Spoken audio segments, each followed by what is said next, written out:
नमस्कार, मैं संजय दास उर्फ महाप्रज्ञा और आप देखना शुरू कर चुके हैं एसएसपी हिंदी न्यूज़। साथियों, जैसा कि आगे वीडियो में माननीय एडवोकेट जी बताएंगे कि किस प्रकार पॉलिटिकल पार्टियों ने हमारे देश को कर्जदार बना दिया है, मुफ्त की रेवड़ियाँ बांट करके और मुफ्त की योजनाएं चला करके। पॉलिटिकल पार्टियों को अपना हित देखना है, चाहे हमारे फंडामेंटल ज़रूरतों की पूर्ति हो या ना हो। जैसा कि माननीय एडवोकेट जी बता रहे हैं कि वर्तमान की सभी सरकारें कर्ज लेकर के योजनाएं चला रही हैं। तो साथियों, हमें ये भी देखना है कि जब से आज़ादी मिली है तो उस आज़ादी का लाभ भी कुछ ही पार्टियों को और कुछ ही वर्गों को मिला है।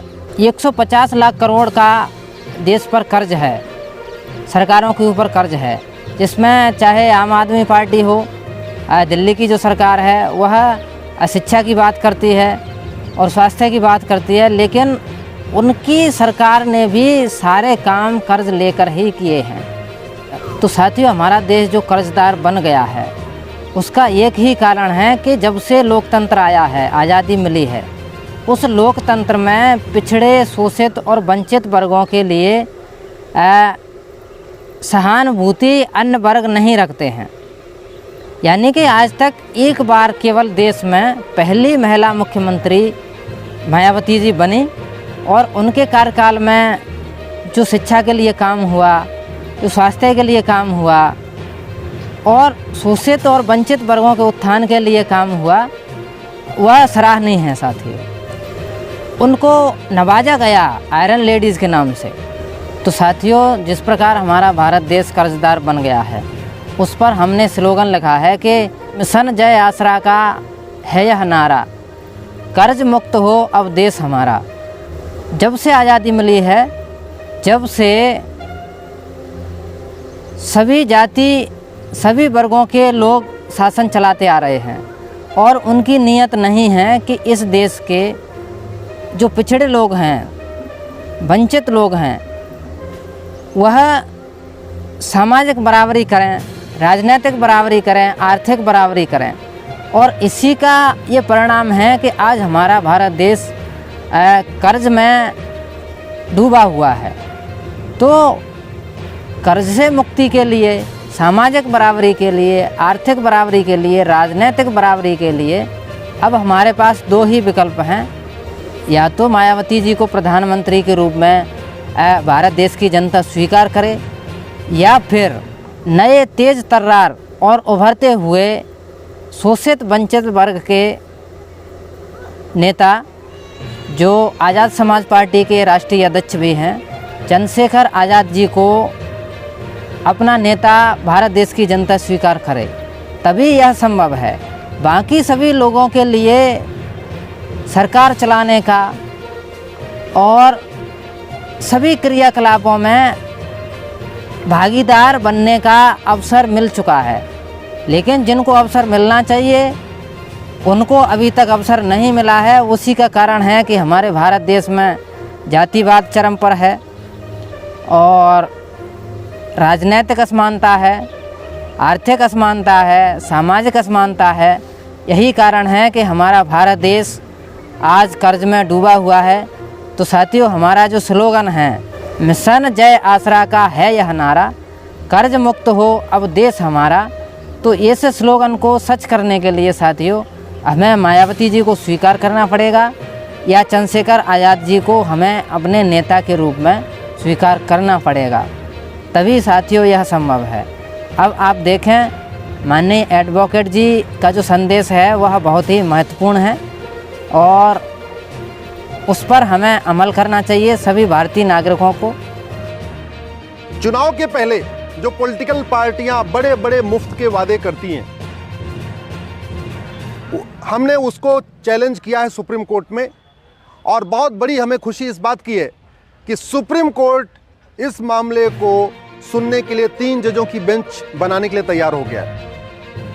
जब हमने पीआईएल फाइल किया था तब इसको सुप्रीम कोर्ट की 2 जजों की बेंच सुन रही थी। सुप्रीम कोर्ट ने केंद्र सरकार को नोटिस जारी किया, केंद्र सरकार से भी पूछा, इलेक्शन कमीशन को नोटिस जारी किया, इलेक्शन कमीशन को ओपिनियन मांगी सुप्रीम कोर्ट ने टैक्स पेयर्स के बारे में भी कहा है कि एक एसोसिएशन अपना टैक्स पेयर का भी बनना चाहिए, उनकी भी इनपुट आना चाहिए, उनका भी फीडबैक आना चाहिए, आरबीआई का इनपुट आना चाहिए, कैसे इस फ्रीवीज सिस्टम को रोका जाए, जो मुफ्त रेवड़ी का कल्चर है, इसके बारे में सुप्रीम कोर्ट ने सबसे ओपिनियन मांगी है। सुप्रीम कोर्ट ने मुफ्तखोरी रोकने के लिए आरबीआई की ओपिनियन मांगी है, फाइनेंस कमीशन को ओपिनियन मांगी है, इलेक्शन कमीशन को ओपिनियन मांगी है, केंद्र सरकार की ओपिनियन मांगी है। इसके अलावा सुप्रीम कोर्ट का कहना है कि टैक्स पेयर का भी अपना एक एसोसिएशन होना चाहिए, चूंकि पूरा देश करदाताओं के पैसे से चलता है। तो टैक्स पेयर का पैसा कैसे यूज होना चाहिए, कहाँ रोकना चाहिए, क्या टैक्स पेयर का पैसा मुफ्तखोरी में खर्च करना चाहिए, रेवड़ी बांटने में खर्च करना चाहिए, इसलिए टैक्स पेयर्स की भी ओपिनियन आनी चाहिए। क्वेश्चन ऑफ लॉ फ्रेम हो चुका है, मामला 3 जजों की बेंच को रेफर हो गया है, लेकिन 3 जजों की बेंच बनी नहीं थी। 3 जजों की बेंच को यह मामला पिछले साल अगस्त में चला गया था, लेकिन उसके बाद सुनवाई नहीं हो पाई थी, बेंच नहीं बनी। आज मैंने सुप्रीम कोर्ट चीफ जस्टिस साहब से रिक्वेस्ट किया है कि मामला बहुत ही महत्वपूर्ण है, कृपया आप 3 जजों की बेंच बनाइए। और चीफ जस्टिस ऑफ इंडिया ने बोला हम इस पे 3 जजों की बेंच बनाएंगे, इस पे सुनवाई करेंगे। मैंने अपने पीआईएल में यही कहा है कि 70 लाख करोड़ रुपए का कर्जा तो राज्यों के ऊपर है, राज्यों के ऊपर 70 लाख करोड़ का कर्जा है। कोई ऐसी राज्य सरकार नहीं है भारत में जो कर्जे में नहीं है। इवन सबसे ज्यादा ढोल पीटने वाली दिल्ली की सरकार, केजरीवाल की सरकार, यह भी 55,000 करोड़ के कर्जे में है। 55,000 करोड़ का कर्जा तो दिल्ली के ऊपर है, 3 लाख करोड़ का कर्जा पंजाब के ऊपर है, बिहार के ऊपर भी 3 लाख करोड़ का कर्जा है, लगभग 3 लाख करोड़ का कर्जा केरल के ऊपर है, उत्तर प्रदेश में 6 लाख करोड़ का कर्जा है। तो भारत की ऐसी कोई सरकार नहीं है जिसके ऊपर 50,000 करोड़ या 1 लाख करोड़ या 2 लाख करोड़ 3 लाख करोड़ का कर्जा नहीं है। टोटल कर्जा 70 लाख करोड़ का हो गया है राज्यों के ऊपर, लगभग 80 लाख करोड़ का कर्जा केंद्र के ऊपर है। तो अगर पूरा देखें तो भारत इस समय 150 लाख करोड़ के कर्जे में है, 150 लाख करोड़ के कर्जे में। ये जितना डेवलपमेंट हो रहा है, ये सब कुछ अपने पैसे से नहीं हो रहा है, उधारी ले लेके हो रहा है। राज्य सरकार केंद्र सरकार से उधारी लेती है, केंद्र सरकार वर्ल्ड बैंक से उधारी लेती है, केंद्र सरकार फला से उधारी लेती है, अलग अलग उधारी लेके काम चल रहा है। तो मैंने सुप्रीम कोर्ट से ही निवेदन किया कि अगर अपने पास पैसा ना हो, उधारी लिया जाए, तो उधारी लेके कभी हलवा पूड़ी नहीं खाते। उधारी करके तो सिंपल रोटी, चावल दाल रोटी सब्जी खाया जाता है। लेकिन चुनाव जीतने के लिए पॉलिटिकल पार्टियां उधारी भी कर रही हैं, उधार लेती चली जा रही हैं, और लेते लेते लाखों करोड़ का 70 लाख करोड़ राज्यों के कर्जा हो गया। इसके बावजूद जब भी कोई चुनाव आता है तब फिर से शुरू हो जाएगा, हम स्मार्टफोन देंगे, कोई कहता हम कलर टीवी देंगे, कोई कह रहा हम वॉशिंग मशीन देंगे, कोई कह रहा हम मंगलसूत्र देंगे, कोई कह रहा कुछ देंगे। फंडामेंटल राइट तो पूरा हो नहीं पा रहा है। कोई भी पॉलिटिकल पार्टी शुद्ध हवा देने का वादा नहीं करती, शुद्ध पानी देने का वादा नहीं करती, शुद्ध जो है अच्छी शिक्षा देने का वादा नहीं करती, अच्छा हॉस्पिटल का वादा नहीं करती, अच्छे स्कूल का वादा नहीं करती। वादा क्या करेंगे? मुफ्त में फला, मुफ्त में फला। अरे भैया पैसे ले लो, लेकिन शुद्ध तो दो। शुद्ध हवा, शुद्ध पानी, शुद्ध भोजन दे नहीं पा रहे, शुद्ध सब्जी दे नहीं पा रहे, शुद्ध फल दे नहीं पा रहे हो, और कह रहे नहीं हम तो फ्री में पानी देंगे, फ्री में बिजली देंगे, और फ्री में वॉशिंग मशीन देंगे, और फ्री में मंगलसूत्र देंगे। इस पर रोक लगाना ज़रूरी है। अगर हमने नहीं रोक लगाया तो याद रखिए लंका की क्या हालत हो गई है आप सबको पता है, पाकिस्तान की क्या हालत हो गई आप सबको पता है, अफगानिस्तान की क्या हालत हो गई है सबको पता है। वहाँ की अर्थव्यवस्था चरमरा चुकी है। भारत में जिस तरीके से कर्जा लेके हलवा पूड़ी खाया जा रहा है, जिस तरीके से कर्जा लेके भी लूटपाट चल रही है, जिस तरीके से इतना देश के ऊपर कर्जा, इसके बाद भी भ्रष्टाचार कम नहीं हो रहा है, मुफ्तखोरी बढ़ रही है, इस पर अगर रोक नहीं लगाया गया आने वाले टाइम में हमारी इकोनॉमी भी कोलैप्स हो जाएगी।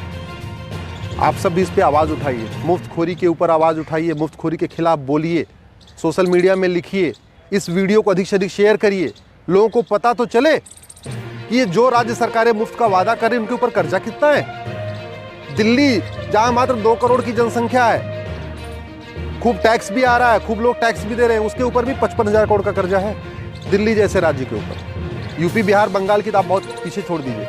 बिहार के ऊपर 3 लाख करोड़ का कर्जा है, बंगाल पे 3 लाख करोड़ का कर्जा है, केरल पे 3 लाख करोड़ का कर्जा है, उत्तर प्रदेश पे 6 लाख करोड़ का कर्जा है, उत्तराखंड पे 3 लाख करोड़ का कर्जा है, राजस्थान पे 3 या 4 लाख करोड़ का कर्जा है। सारे राज्य सरकारें घाटे में चल रही हैं। लेकिन चुनाव के समय सब पूरा एकदम ऐसे दिखा रही जैसे सबके पास पैसा है। और एक बात और, ये जो पॉलिटिकल पार्टी वादा करती है ना मुफ्त में देने का, ये कोई अपनी फंडिंग से नहीं करती है। कोई पॉलिटिकल पार्टी जो उसको चंदा मिलता है उससे कुछ भी फ्री में नहीं देती है। जो यहाँ पे करदाता टैक्स देते हैं उन्हीं में ही अपना नाम कमाती है। तो पैसा करदाताओं का और नाम कमाती हैं पॉलिटिकल पार्टियाँ।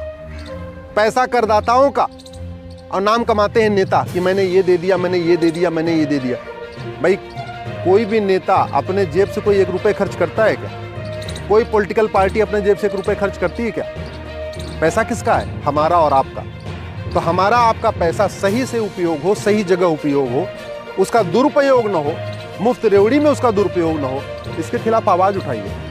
अगर आप ऐसे ही पॉलिटिकल पार्टियों के बारे में सोचते रहेंगे, अगर आप पॉलिटिकल पार्टियों से ऊपर नहीं उठेंगे, दल गुलामी नहीं छोड़ेंगे, राष्ट्र के बारे में नहीं सोचेंगे, तो याद रखिए हमारी आने वाली पीढ़ियों का वही हाल होगा जो आज लंका में हो रहा है, जो पाकिस्तान में हो रहा है, जो बांग्लादेश में हो रहा है, जो अफगानिस्तान में हो रहा है। वही हाल हमारे बच्चों का भी होगा। मैं आपसे निवेदन करता हूँ, प्लीज़ दल गुलामी छोड़िए, पॉलिटिकल पार्टियों से ऊपर उठिए, सपाई बसपाई भाजपाई नहीं, सबसे पहले भारतीय बनिए। और जो सही है उसको सही बोलिए, जो गलत है उसको गलत बोलिए। अपने अपने सांसदों विधायकों से कहिए ये मुफ्तखोरी बंद करें, मुफ्त रेवड़ी बंद करें। पहली बात, शुद्ध हवा, शुद्ध पानी, शुद्ध क्या बोलते हैं, फल, अच्छा स्कूल, अच्छा हॉस्पिटल, अच्छा सड़क बना के दे दें, अच्छी न्यायिक व्यवस्था बना के दें जिससे मुकदमे का फैसला 1 साल में हो जाए, अच्छा पुलिस सिस्टम बना के दें जिससे क्राइम कंट्रोल हो। तो करप्शन कंट्रोल करने की बात नहीं करते, क्राइम कंट्रोल करने की बात नहीं करते। इलेक्शन के पहले कुछ मुफ्त का वादा करते हैं, जीत जाते हैं। उनको भी पता है ये जनता पागल है, जनता इससे कोई लेना देना नहीं। उनको भी पता है कि जनता को भी ये नहीं समझ में नहीं आता कि पैसा उसी का है। तो आप ही के पैसे को बर्बाद किया जा रहा है, आप ही के पैसे से आपको कुछ मुफ्त में दे दिया जाता है, आप खुश हो जाते हैं कि हमको मुफ्त मिला। याद रखिए कुछ भी मुफ्त में नहीं है, सब कुछ आप ही के पैसे से हो रहा है।